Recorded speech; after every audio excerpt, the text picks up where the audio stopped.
Welcome back, everyone, to Transport Fever 1 on our A Decade Later series. I'm just taking a ride here on the Bradford Rail passenger line. As you can see, our little um, passing loops do work. So, last episode, we got this train line set up between Brentford, and Selsey over here, and we set up bus routes in both, and then over here in Brentford we set up this food line. Now this food line, I did notice it is piling up quite a bit, which means this production will slow down, so we're gonna have to get some more vehicles on that line. One thing that this game versus Transport Fever 2 does different is the AI. So, like, the AI in Transport Fever 2 is better at noticing, like, oh, they only come this often, so I need this much. Whereas in this game, it's, well, they're not picking up as frequently, so we're just going to cut production, which isn't totally fair, especially when you're starting off early. So, I'm going to add a couple more horse carts. I think that 7 more should be good. Put that there and have them go out. As you can see, our bus network is working. We have 20 people waiting here. Now this is the point where I may say, hey, we're gonna have to start using more modern vehicles a little bit. I mean, we're in January of 1853, so it's been 3 years. We are still losing money, which is fine. If we come into here, we can see what our lines are earning. So we can see our rail is earning $273,000, while the the passengers in Brentford and Selsey are making about the same, and then the food is making $47.8 thousand dollars. So we're not doing too terribly bad there. They're all making money at the moment. So things we're losing money on: loan interest, we're losing money on property maintenance, losing money on running costs, obviously, which that's really the only thing. And as you can see, we're actually making money now. So I kind of want to let this go and see where we get to, because the more I add, the more cost it's going to be. So yeah, so that's getting pretty backed up. I'm thinking we may need to run a rail line, which I could do, but the issue is going to be getting it through town, because I really don't want to have... Well, I could make a loop like that, but it's really not going to make sense. Unless I really start doing like a freight line kind of deal here, where then the trucks are going to be delivering around, but the towns and cities aren't big enough for that. And one thing, too, with this game versus Transport Fever 2 is all the stations are pre-built in the menu. So, like, if I come in here and, like, you see this is all pre-built. In Transport Fever 2, you can actually customize. And I'm hoping at Transport Fever 3, it's going to be the same way, that you can customize everything. And it's one thing to think about, like, how much this game has evolved. Like, how simplistic the mechanics in this game are versus the mechanics in like Transport Fever 2. It just blows me away to know that like the physics between the two have changed, as well as the graphics. A lot of maps in Transport Fever 2, you have way more trees. So like in these mode, I kind of feel like we were doing it in kind of like a prairie setting rather than like a mountainous forest or something. So that's one thing that has really changed with the game over the years. But again, this is where everything started. So we can actually see Selzy is looking to be expanding a lot faster than Brentford. Now, if I really wanted to, I could extend this down past here and into Woodstock. And just curiosity, okay, yeah. So for Woodstock, what would need to happen here is, because this train line is on the outside, we're coming into the industrial area. Now, the AI in this game will basically flip-flop where things are. So like if I put the train station here, this residential area will start to shift to around this train station. If I put a freight station here, it'll flip-flop. So that could be something we can look into doing. I just don't think it's very viable right now, because to invest the capital into getting like a bus service here and whatnot, it's going to be a lot. So up here is a plastics factory, which requires 2 grain or 1 oil to make the plastics. Now, plastics are not usable just as they are. They have to go to like a machines and tools factory or a goods factory. And this is where, when I talk about having a freight loop, this is where that comes in, because your freight loop is going to be your main whatchamacallit, it's going to be your main mover of goods around. And then from there you can use trucks to go out, or you could bring other train lines in. So like I could put here, say like in Easingwald, I could put a 8-track freight station, and I could have little lines that just come in, and then the line that goes around to each town. But like I said, in Transport Fever 2, if you have that many lines, you can just put that the line uses whatever platform is open. Whereas in this one, you have to choose a platform. So like if I come down here to this station and I hit terminals, you can see if there was 2 or 3 terminals, I would have to choose which one it would be going into. Whereas Transport Fever 2, you can use any terminal that is open, and it will guide itself in. So production here is ramping up really, really quick, and I'm really thinking of just putting a train line in, because it is looking like that is going to be our best way to do this, which is going to hurt a little bit, because to do it, I also want a station in here, which means I got to bulldoze all of this, which will be costly, and then bulldoze at the end. So let's pause this. Click U, click here, vehicles, all of you go to the depot and be sold. I wish I could do this an easier way.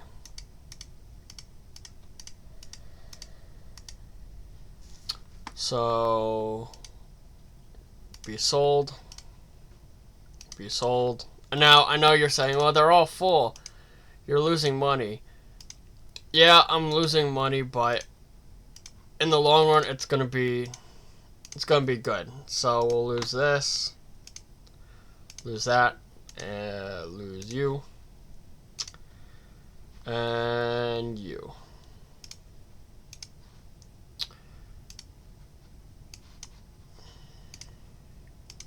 So then we can just hit the delete button, and that gets rid of all those. Now what's going to hurt is I have a bus stop here, which means there is going to be a railroad crossing, which is fine. So let's get 1.3 million to get rid of those people's houses.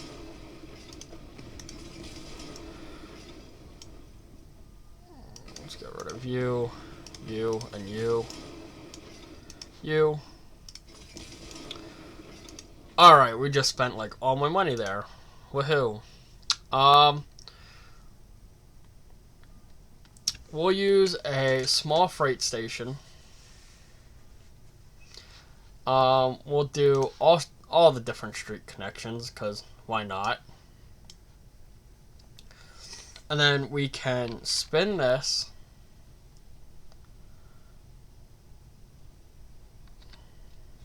And we can have it somewhat like that.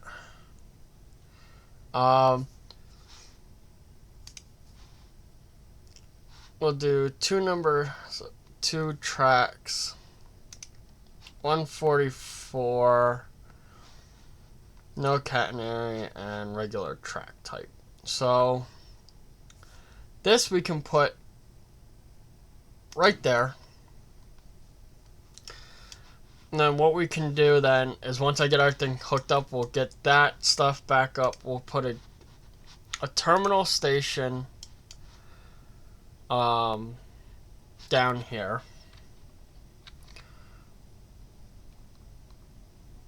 I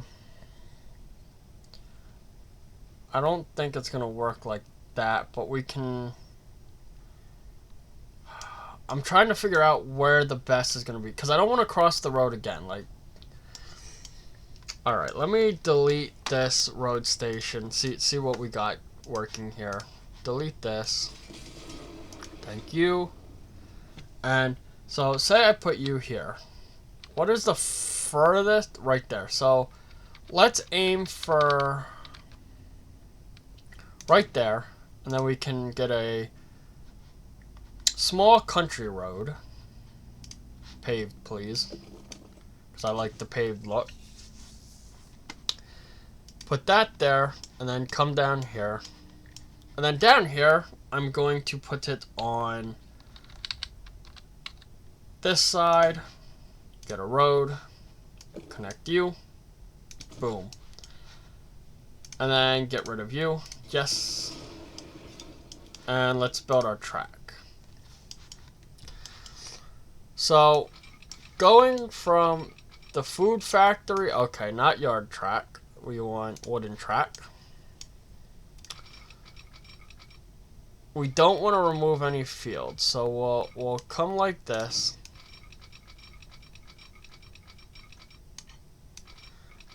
Come on, you. I don't want to bother the field at all.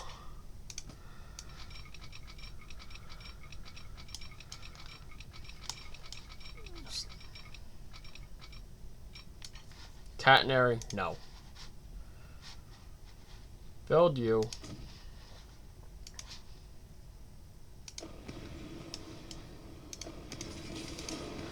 Get rid of you.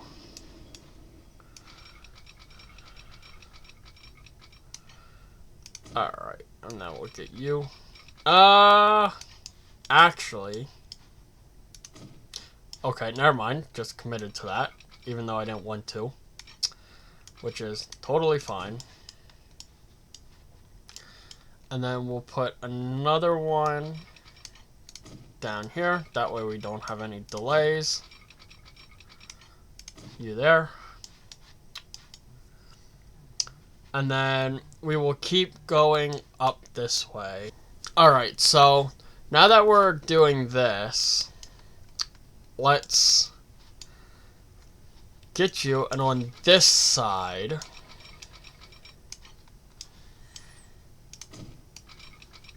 you're gonna come in like that.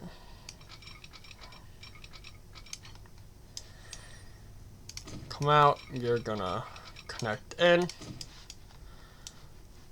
Then up here, we're going to have the same thing as on the other side. Have a passing loop. Just like that. Perfect. So now let's get the signals in. We're going to need a signal there. Signal there. Oh.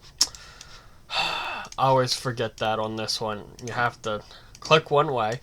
So we'll have them there. Have them there.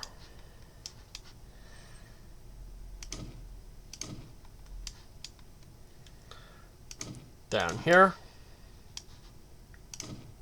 Right here. And right there. Alright, so that's that line done. Let's take care of these two signals. Getting them one way. So that takes care of this. So now we just have to add a depot, however you want to say it. So this one I'm just going to put along the side of the track. Actually, it's going to be this way because we want them to go down there first. And let's hook you up. Just like that. Alright, so now let's go back into this food. And yes, I know you cannot connect all stations. Let's actually get rid of you, and you. Now, your first stop is there. Your second stop is there, and then your last stop is there. Yep, it's all working as it should.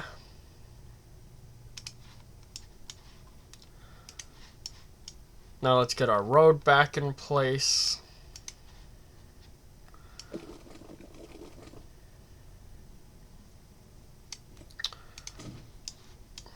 Now, when we do finally upgrade our rail to faster systems, this all will get swapped out.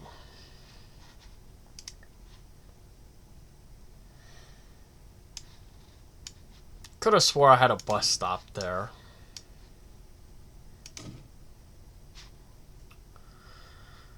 And what are we complaining about?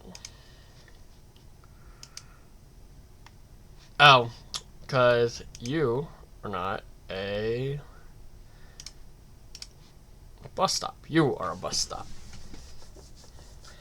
And then what also helps with this is later in the series when we do expand everything, this is also a truck stop. So instead of having another stop here, I can just have trucks come in, pick up, and then leave right away. So we'll get that all set up, and then we'll come in here, buy trains, as it takes a million years to load, as per usual. Hopefully it doesn't crash. That's the issue with this game with the mods, is the mods tend to make it crash. So I think I'm going to take the Mogul. The Mogul has more horsepower and a higher speed. Now, if I really wanted to, I could go with like the Berkshire, the Mikado, the conventionals, Berkshire class, whatever. But I think I'm going to stick with the 280, or excuse me, the 260 Mogul. More horsepower, faster speed. So we'll get one of those. And it looks like I'm only going to have enough to do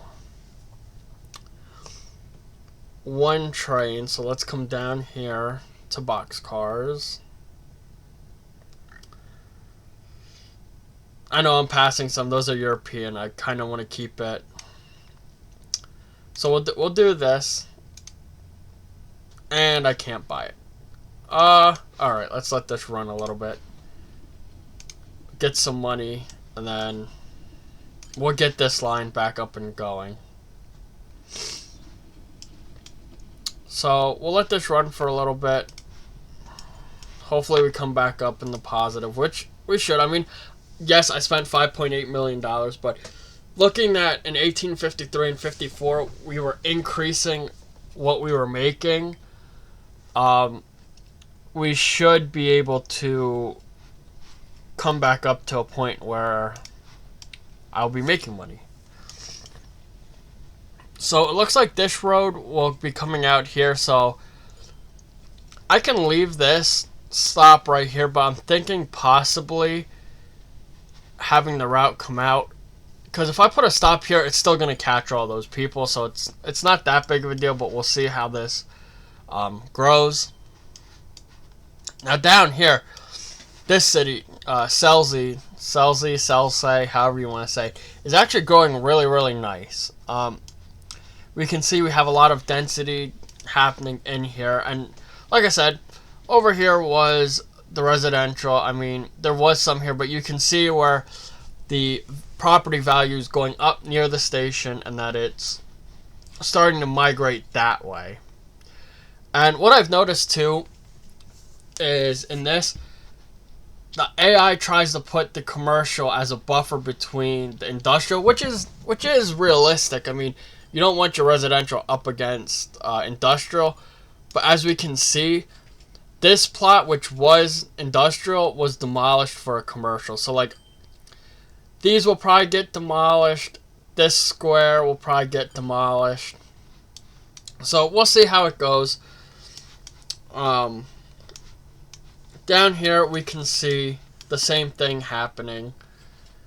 And once I get this rail going, we'll see a lot of the commercial come into here, because I will be dropping off food. Whereas up here, once I do get more freight involved, you'll see the industrial coming in more. And probably eventually this will get upgraded to a higher density station, meaning instead of 2 tracks, I'll have 3 or 4. Because if I'm going to do a big freight route along here, obviously I'm going to need the lines that come up here and whatnot. So we'll have that, and then we'll have the rest. I'm not sure yet, because what I'm thinking of doing is doing individual ring routes. So what I mean by that is have a ring that comes around all the way down past here, up through Swanley, and then here's where I have to make the decision: do I come up to Easingwold and around, or do I make this a separate branch so that it comes up and then curves in? That way, if someone here wants to get here on a ring route, you have a clockwise and a counterclockwise. So instead of them having to go all the way around, all they have to do is they get on and go the opposite way, which helps with your profits. Because in this game, the AI, so like if I come down here and click on this dude, Ollie Smith, it'll tell you like he home, shops, and works all in the same town. He just walks.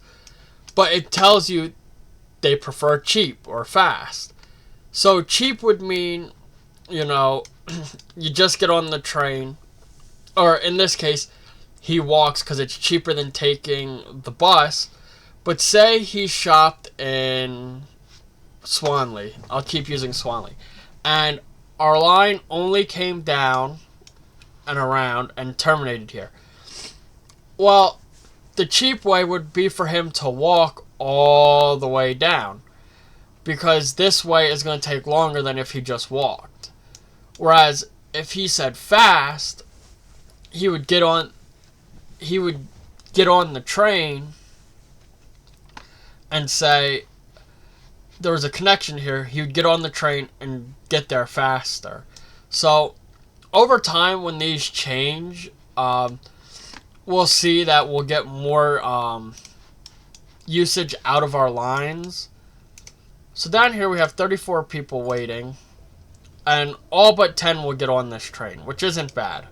I'm thinking of just pausing you, because they shouldn't be right behind each other. They should ideally be leaving when the other one's leaving that one. So we'll hold this guy until this train up here gets there to come back.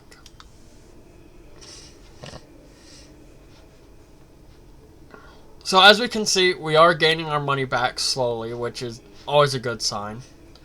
So now that he's up here, we will wait for him to turn around. And now both of them will go. That way they're passing each other right about this middle spot. I may have to add another one up here. Or what will happen is he'll get here and he'll almost be here. And they'll even themselves out. They will over time. So yeah, they just about get to the middle at the same point. So he'll wait. He'll pass by and then he'll keep going. And over time they'll space themselves out where it works. So down here we have 615. I want to see if I have any cheaper wagons, freight cars, whatever you want to call them, that I can use. So right here I have a wooden boxcar. Fits 12, 18. So I could get 2 of these, which carries 24. 24, and I had probably about 30 to 50 things sitting here. So I think we'll buy 2 of them. Oh, I do not have enough. We'll let this come up a little bit till I have enough, and then we'll go from there. I mean, I could go for that. Or actually, can I sell this? Sell this back. Alright, I could actually use these. So, I could get 1, 2, 3, 4, 5, or 4. 4 and 7 is 28. So, we'll just use that for now, and we will put you on the food line. And we'll just see how you do. So when you come out, we will just follow you. Oh. I always forget you gotta use the key controls. So you're gonna lose money on this run naturally. Let's rename this train. Let's have some fun with this. What shall we name you? Pride? I think Pride of Brentford. There we go. So this is the Pride of Brentford. And actually, when we click on these, we can look and see what our operating costs are on these. So it costs us $281,000 a year to run these, and the value is $1.5 million. So if we take that $1.5 million and we divide it by 281,000, that means in 5 years, we will have paid back pretty much the value. We will have gotten our value out of this. So, he took a full load, just a full load, and then left some here. So, that is good to see. When he gets down there, you know, he'll drop it off. And we'll see how much money he makes. Because if this line is going to be really profitable, now he'll be running back empty, obviously, because they don't have any materials to work with. But we'll just see how much he earns, and then we can calculate per year how much he will make. So, $177,000. So say he makes this train makes $177,000 per drop off on a full load, and that train does that trip I don't know, say 12 times a year. That's $2.1 million just on dropping food off. Now, take that 2.1 million and we're going to subtract how much it cost, which I believe was 200 and was that 200 some thousand? 284,000. And now the prices will change over time. So we make a profit of $1.8 million for every drop off up here. So that is going to be something to watch. Now, it does look like our station here is getting overcrowded. So if I tell you, as I said, I could tell you to go to the depot.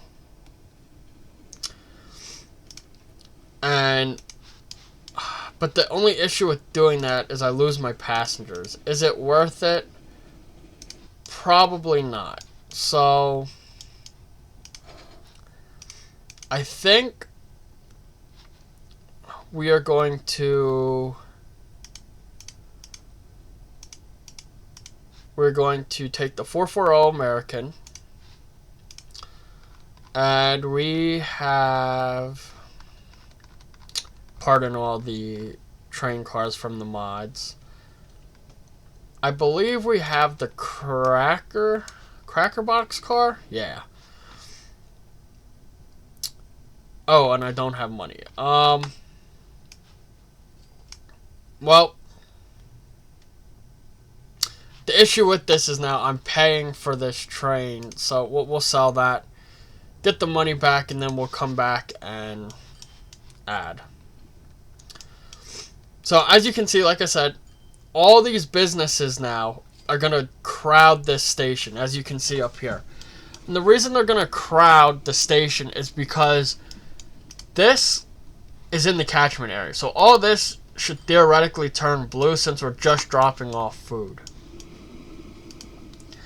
So up here, we're dropping off 177,000, and then let's see what we get when we drop that off.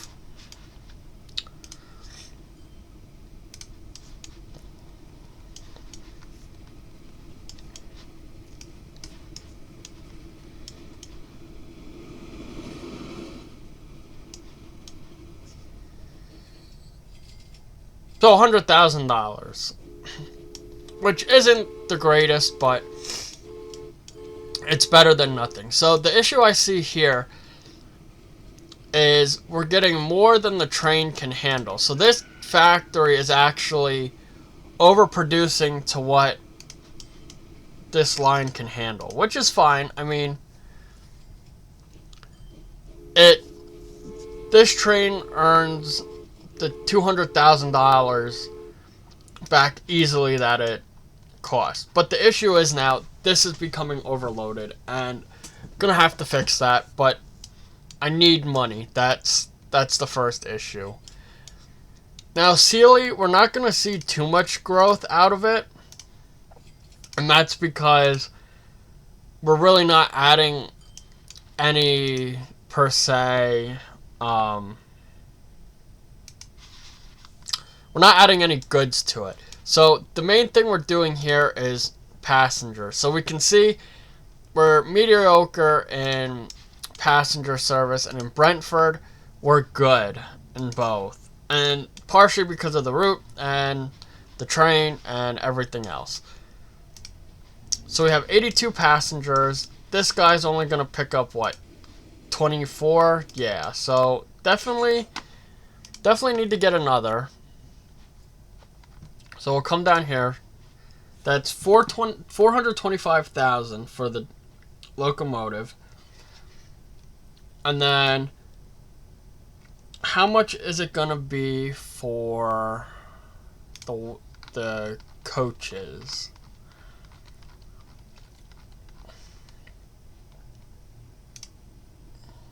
Those are 374,000. So 425,000 times parentheses 374,000 times.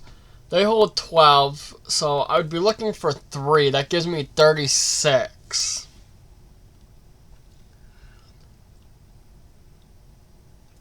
Which are dummy me here. 425,000 plus parentheses 374,000 times 3. $1.5 million. So we're just about there. We'll give this some time to go.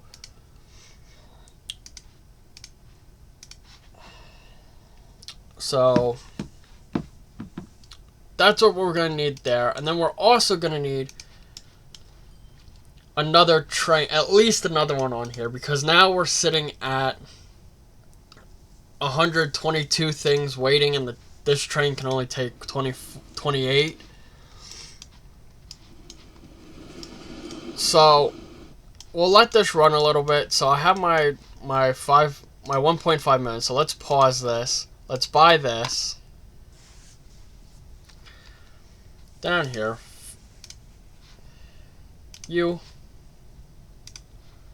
And come down. And I believe I said 3. So we will buy 1, 2, 3. Oh, can I not buy 3? I thought I did the math correctly.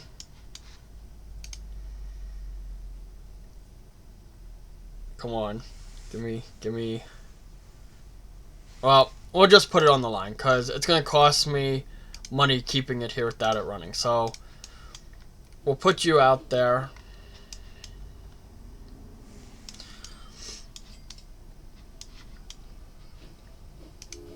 So, there's 68. So, after this one comes in, we should be hitting just about 60. We should be hitting, what, 20 left? Yeah, we'll be right around 20 left. So that takes care of that. And then here is where my bigger issue that I'm worried about. Because if we don't take care of this, this production number will start to drop. Because now there's more supply than demand. Which, if as you can see, it dropped from 8 to 10 and whatnot. So, if we have more supply than demand, this factory will stop producing, and we don't want that. And that's where, and when we're working with Transport Fever 1, the supply chain is a lot more crude. And like I said before, in Transport Fever 2, if this factory is being used, it's only going to make what is being used. And I don't understand why in Transport Fever 1, it's going off of what this one wants versus what is needed here. So, like, we only need 79 food to fulfill what the town needs. So, I don't know why this is producing so much when, in reality, I only need this to be producing 79.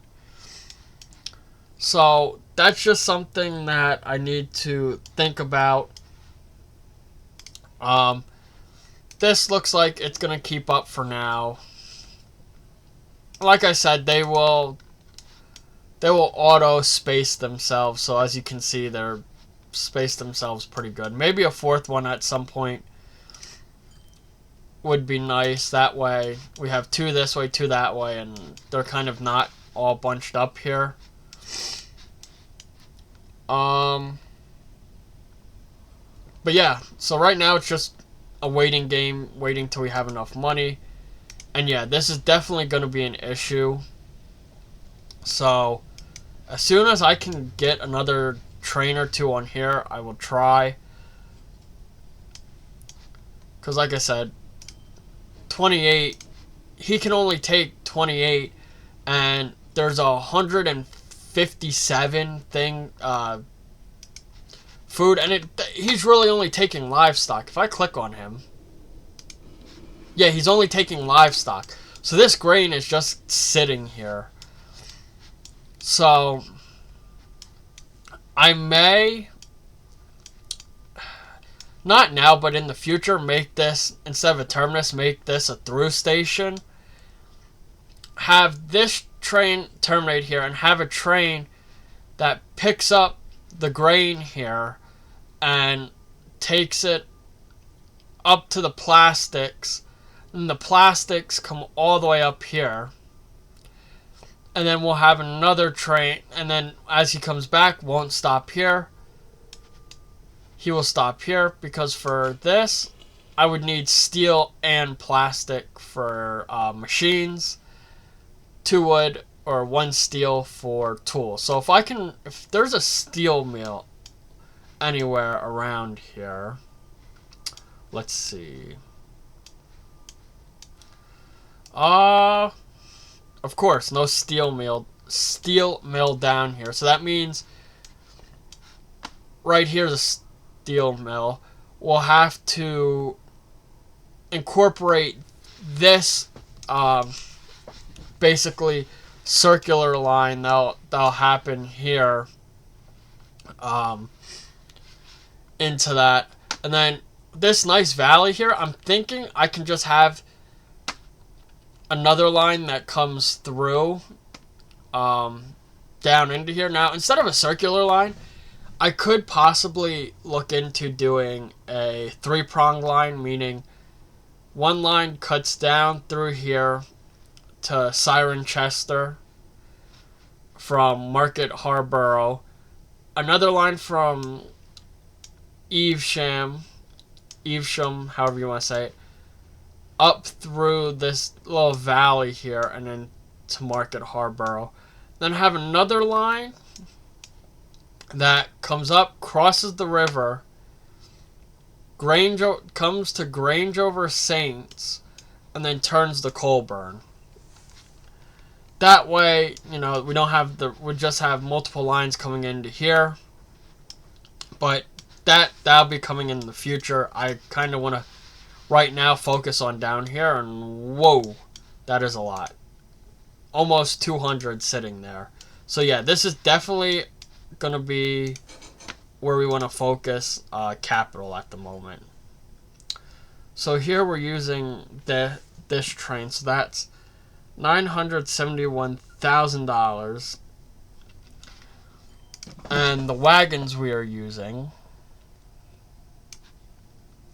we're using the early box car. No. Which one are we using? No, we're using the early box car. Yeah. So if I do 174,000 times 4, $1.6 million. Well, call it $1.7 million. That's a steep price, but it'll earn its money back. It's just getting to that $1.7 million may take some time. So I'm going to end the episode off here. So next episode we'll have to work on getting more trains on this food line. It looks like we've taken care of the backup on the passenger line for now. So we'll focus on that and then maybe look at expanding our freight network a little bit. But right now our focus is going to be down here. I'm going to let this run a little bit offline and then to get some money, and then that's where we'll start the next episode, and we'll be focusing on this line right here. So if you enjoyed this episode, remember to comment, like, and subscribe. This is, I believe, going to be a new series. It's going to be called a Decade Later. If there's any other games that are 10 years old or having an anniversary, leave a comment, and I'll look into starting a series with those games. The point of this series is to be a nostalgic viewed into the past from where games started. So like this game is where the whole Transport Fever line of games started. So just keep that in mind, and I will see you in the next video.